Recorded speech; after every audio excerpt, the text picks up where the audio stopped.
Hello friends, आप सभी का हमारे ऑनलाइन एग्जाम स्टडी पे स्वागत है। आज मैं आप लोगों के साथ 2020 के मोस्ट इम्पॉर्टेंट क्वेश्चंस डिस्कस करूंगा और ये जनवरी महीने के 20 क्वेश्चंस होंगे जो कि इम्पॉर्टेंट हो सकते हैं आपके railway, NTPC, railway group D, SSC, banking में।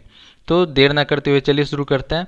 सबसे पहला क्वेश्चन है हम लोगों का, भारतीय थल सेना के नए प्रमुख कौन बने हैं? तो वो हैं मनोज मुकुंद नरवणे हैं और इनका पिक्चर आप लोग देख सकते हैं। ये पिक्चर इनका है, मनोज मुकुंद नरवणे जी का। और भारतीय नौसेना के जो प्रमुख है वो एडमिरल करमबीर सिंह जी हैं और वायुसेना के जो अध्यक्ष प्रमुख हैं वो हैं आरकेएस भदौरिया हैं। ठीक है, राकेश कुमार भदौरिया। तो ये भी याद रखना है। नेक्स्ट हम लोग का सेकंड नंबर क्वेश्चन है, देश के पहले चीफ ऑफ डिफेंस स्टाफ जी, जो कि शॉर्ट फॉर्म में सीडीएस बोला जाता है, के रूप में कार्यभार संभाल लिया है। तो किन्होंने संभाला है? तो वो हैं बिपिन रावत हैं। इनका पिक्चर आप लोग देख सकते हैं। ये बिपिन रावत जी हैं और ये पहले ये क्या थे? तो ये थल सेना के अध्यक्ष थे। तो याद रखना है। नेक्स्ट है कि सीडीएस का काम क्या होता है? तो चीफ ऑफ डिफेंस स्टाफ देश का सर्वोच्च सैन्य अधिकारी होगा। वह भारतीय सेना, वायुसेना और नौसेना को परामर्श प्रदान करेगा। तो याद रखना है कि जो तीनों सेना है, भारतीय नौसेना और वायुसेना और थल सेना है, उन सभी को परामर्श प्रदान करेगा वो सीडीएस ही है। और यह अधिकारी प्रधानमंत्री और रक्षा मंत्री के लिए सैन्य सलाहकार का कार्य भी करेगा। तो ये भी याद रखना है। और चीफ ऑफ डिफेंस स्टाफ तीनों बलों, भारतीय थल सेना, नौसेना, वायुसेना के बीच समन्वय स्थापित करेगा। तो याद रखना है। तो इतना आप लोगों को सीडीएस के बारे में याद रखना है। नेक्स्ट हम लोग देखते हैं सीआरपीएफ का नया महानिर्देशक किसे बनाया गया है? तो वो है आनंद प्रकाश महेश्वरी, जिन्हें शॉर्ट फॉर्म में एपी महेश्वरी भी बोला जा सकता है। तो आप लोगों को घबराना नहीं है। देख लेते हैं इनका पिक्चर कैसा है। ये है आनंद प्रकाश महेश्वरी, एपी महेश्वरी। तो याद रखना है, ये सीआरपीएफ के हेड हैं। ठीक है। और यहाँ पे मैं बता दूं कि आईटीबीपी के जो महानिर्देशक हैं वो हैं एसएस देसवाल हैं और सीआईएसएफ के जो महानिर्देशक हैं वो हैं राजेश रंजन हैं और बीएसएफ के महानिर्देशक जो हैं वो विवेक कुमार जौहरी हैं। तो इतना आप लोगों को याद रखना है। और एसएसबी के जो महानिर्देशक हैं कुमार राजेश चंद्र हैं। तो इतना आप लोगों को याद रखना है। और आप लोगों को ये वीडियो अच्छा लगे तो ऑनलाइन एग्जाम स्टडी को सब्सक्राइब जरूर करें दोस्तों। चलिए नेक्स्ट 4 नंबर देखते हैं, सेबी के एग्जीक्यूटिव डायरेक्टर के रूप में किसे नियुक्त किया गया है? तो इनका पिक्चर तो मेरे पास नहीं है, मैंने बहुत ढूंढा लेकिन मिला नहीं। तो वो हैं जी बबीता रायडू हैं। तो याद रखना है, ये VBI क्वेश्चन है। और सेबी के बारे में जान लेते हैं। तो सेबी का फुल फॉर्म होता है securities and exchange board of India और भारतीय, इसे हिंदी में बोला जाता है भारतीय प्रतिभूति और विनिमय बोर्ड। और इसका जो हेडक्वार्टर है मुंबई में है और चेयरपर्सन है अजय त्यागी। तो अजय त्यागी जी का नाम याद रखना है और इसका हेडक्वार्टर याद रखना है मुंबई में है। नेक्स्ट देख लेते हैं 5 नंबर हम लोग का क्वेश्चन है, राष्ट्रीय चिकित्सा आयोग के पहले चेयरमैन किसे नियुक्त किया गया? तो वह है प्रोफेसर सुरेश चंद्र शर्मा है। ठीक है, इनका भी पिक्चर मेरे पास नहीं है तो मैंने नहीं लगाया है। और भारत का सबसे साफ सुथरा जो अस्पताल है वो है एम्स दिल्ली है। और कायाकल्प अवार्ड 2019 से एम्स दिल्ली को नवाजा गया है। तो ये भी याद रखना है। नेक्स्ट 6 नंबर क्वेश्चन है हम लोग का, जोरान मिलनोविक किस देश के नए राष्ट्रपति चुने गए हैं? तो वो क्रोएशिया के चुने गए हैं। और इनका पिक्चर आप लोग देख सकते हैं। ये जोरान मिलनोविक हैं और ये क्रोएशिया के राष्ट्रपति चुने गए हैं। और ये कैपिटल जो है इसका क्रोएशिया का जगरेब है। ठीक है, याद रखना है, जगरेब है। और यहाँ की जो करेंसी है वो है कूना है, याद रखना है। नेक्स्ट 7 नंबर क्वेश्चन है, तसाई इंग वेन किस देश की राष्ट्रपति चुनी गई हैं? तो वो है ताइवान के राष्ट्रपति हैं। इनका पिक्चर आप लोग देख सकते हैं। ये है तसाई इंग वेन। ठीक है, ये ताइवान की राष्ट्रपति चुनी गई हैं। और ताइवान का जो राजधानी है वो है ताइपेई, याद रखना है, ताइवान की राजधानी ताइपेई है। और मुद्रा जो है वो न्यू ताइवान डॉलर है, याद रखना है। और 8 नंबर क्वेश्चन है, रॉबर्ट अबेला किस देश के नए प्रधानमंत्री बने हैं? तो वो बने हैं माल्टा के बने हैं। तो इनका पिक्चर देख लीजिए लो, ये है रॉबर्ट अबेला है और ये है माल्टा के अभी प्रधानमंत्री बने हैं। और माल्टा का जो कैपिटल है वो है वलेटा। और करेंसी जो है यूरो है, याद रखना है आप लोगों को। नेक्स्ट 9 नंबर क्वेश्चन है, सैयद हैथम बिन तारिक अल सैद किस देश के नए सुल्तान बने हैं? तो वो ओमान के बने हैं। तो ये सब क्वेश्चन जो हैं वो जनवरी माह के हैं, तो आप लोगों को याद रखना है जनवरी माह का है। इनका पिक्चर आप लोग देख सकते हैं, सैयद हैथम बिन तारिक अल सैद। तो ये थोड़ा नाम अटपटा सा आप लोगों को लग सकता है, लेकिन अटपटा सा है नहीं, आप लोग याद करने की कोशिश कीजिए, ठीक है। और काबूस बिन सैद अल सैद, इनका निधन हो चुका है और उन्हीं के स्थान पे ये हैं। और ओमान की जो राजधानी है वो है मस्कट है, और मुद्रा यहाँ का है रियाल है, रियाल यहाँ की मुद्रा है। और अल नगाह जो है भारत और ओमान थल सेनाओं के बीच जो अभ्यास हुआ है, एक्सरसाइज हुआ है, उसका नाम है अल नगाह, ठीक है, याद रखना है। एक्स ईस्टर्न बी, भारत और ओमान वायुसेना के बीच जो एक्सरसाइज हुआ है, अभ्यास हुआ है, उसका नाम है। और नसीम अल बहार, ठीक है, नसीम अल बहार नौसैनिक अभ्यास हुआ है, उसका है। तो याद रखना है आप लोगों को, नाम भी क्वेश्चन हैं ये सब। और 10 नंबर क्वेश्चन है, Lokmanya Tilak national journalism award किसने जीता है? तो वो जीता है संजय कुमार गुप्ता ने। तो याद रखना है, इनका पिक्चर मैं दिखा देता हूँ, ये है संजय कुमार गुप्ता है, ठीक है, संजय गुप्ता है। और ये दैनिक जागरण के प्रधान संपादक संजय गुप्ता को लोकमान्य तिलक राष्ट्रीय पत्रकारिता पुरस्कार से सम्मानित किया गया है। तो याद रखना है आप लोगों को। 11 नंबर क्वेश्चन है, गोल्डन ग्लोब अवार्ड 2020 में बेस्ट फिल्म का अवार्ड किसे दिया गया है? तो वो दिया गया है फिल्म 1917 को, ठीक है, 1917 को दिया गया है। हालांकि इसका नाम 1917 है, लेकिन ये रिलीज हुआ है 2020 में, ठीक है, तो ये भी याद रखना है। और ये विश्व युद्ध, जो फर्स्ट विश्व युद्ध हुआ था, वर्ल्ड वार, उसी के ऊपर ये फिल्म बना हुआ है। तो आप लोग देख सकते हैं ये फिल्म। और यहाँ पे फिल्म जो है 1917 प्रथम विश्व युद्ध में 2 ब्रिटिश सैनिकों पर ये फिल्म आधारित है, ठीक है। और इसके जो डायरेक्टर है, निर्देशक हिंदी में बोला जाता है, इंग्लिश में डायरेक्टर बोला जाता है, सैम मेंडस है, सैम मेंडस, ठीक है। और बेस्ट एक्टर का जो अवार्ड मिला हुआ है जॉकिन फिनिक्स को मिला है। यहाँ पे थोड़ा जॉकिन्स की गलती लिख चुका है, ठीक है, उसके लिए सॉरी। और बेस्ट एक्ट्रेस जो है रैनी जेलवेजर हैं, ठीक है, तो इनका भी याद रखना है नाम। और सर्वश्रेष्ठ निर्देशक यानी कि सर्वश्रेष्ठ डायरेक्टर जो हैं वो सैम मेंडेस हैं, सैम मेंडेस। और सर्वश्रेष्ठ विदेशी फिल्म, विदेशी भाषा की जो फिल्म है वो पैरासाइट है, जो कि दक्षिण कोरिया द्वारा बनाया गया है। आप लोग ये भी फिल्म देख सकते हैं, ये हिंदी में अवेलेबल है। और ये जो गोल्डन ग्लोब अवार्ड है, ये honouring the best in film और अमेरिकन टेलीविज़न के लिए दिया जाता है, तो याद रखना है। नेक्स्ट है 12 नंबर क्वेश्चन है, हाल ही में जारी किए गए सतत विकास लक्ष्य सूचकांक 2019-20 में किस राज्य को प्रथम स्थान मिला है? तो वो है केरल राज्य है। तो याद रखना है आप लोगों को, केरल राज्य को सतत विकास लक्ष्य सूचकांक 2019-20 में सबसे प्रथम स्थान मिला हुआ है केरल को।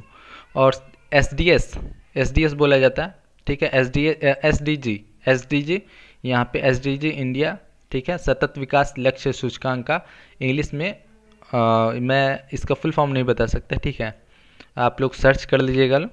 और इंडेक्स एंड डैशबोर्ड 2019-20 में यहाँ पे बताया गया है कि भारत सूचकांक में सामाजिक, आर्थिक और पर्यावरण के क्षेत्रों में राज्यों की प्रगति के आधार पर उनके प्रदर्शन को आंका जाता है और उनकी रैंकिंग की जाती है। तो याद रखना है कि ये क्यों दिया जाता है।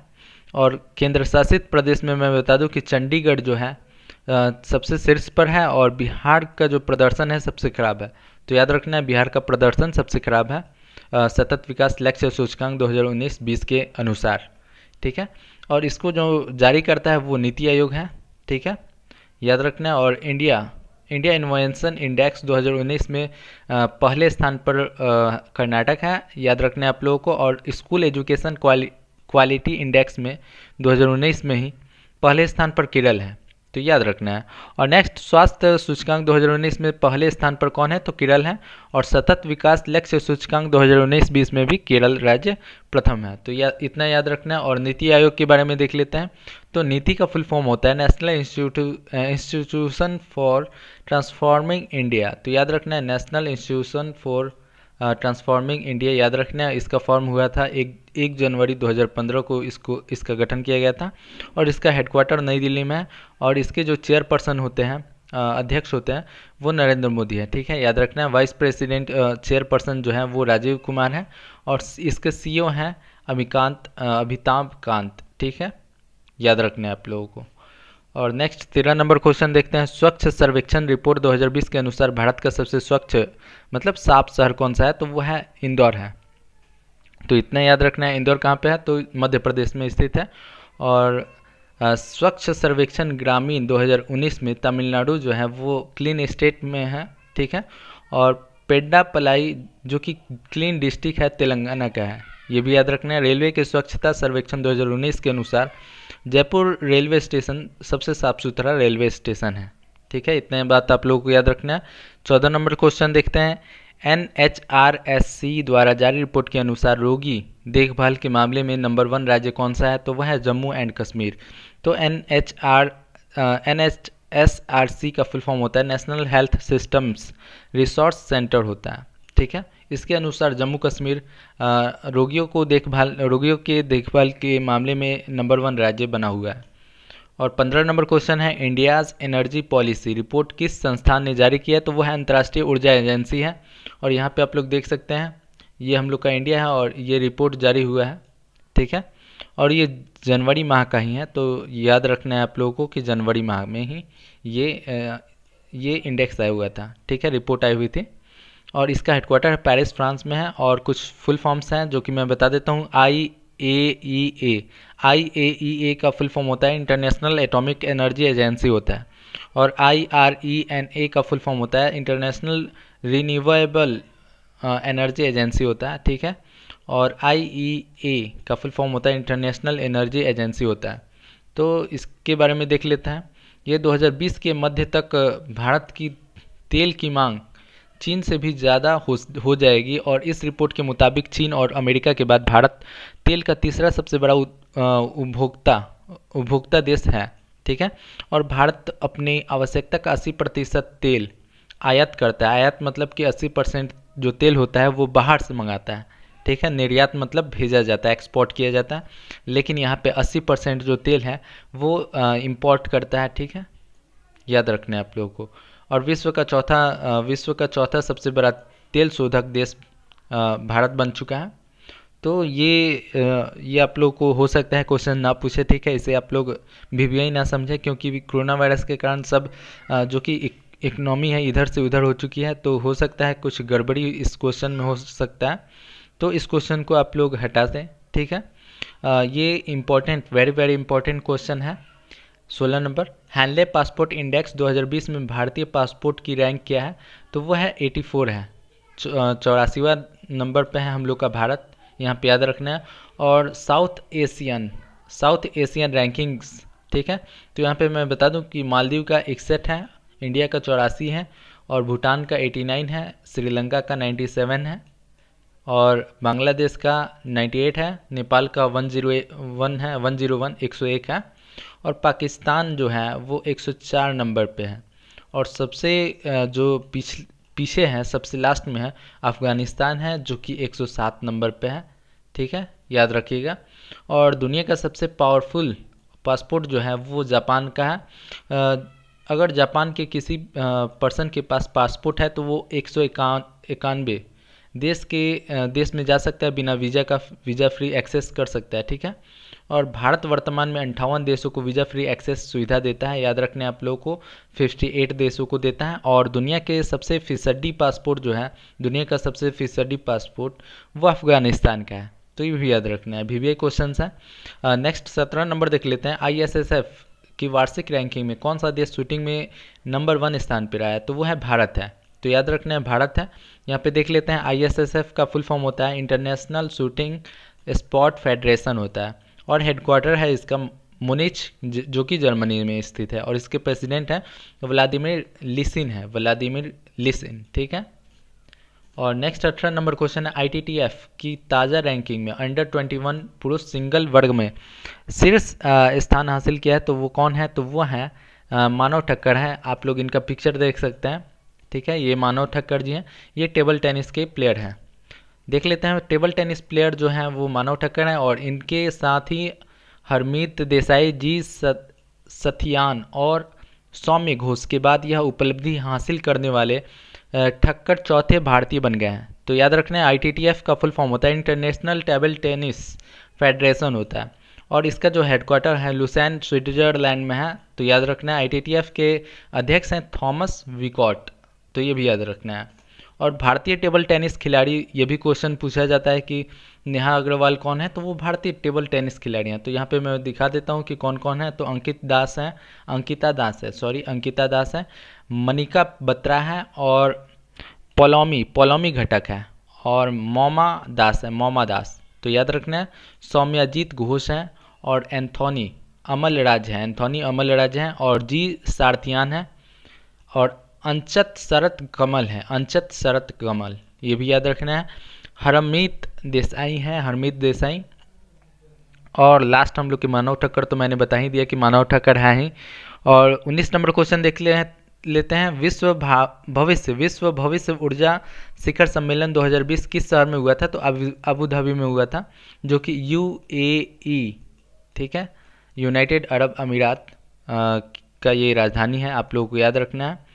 और मैं यहाँ पे थोड़ा कुछ सेटिंग कर लेता हूँ, चलिए कोई बात नहीं। ये वर्ल्ड फ्यूचर एनर्जी समिट है, जो कि 13 से 16 जनवरी 2020 को ये हुआ था, अबू धाबी में हुआ था।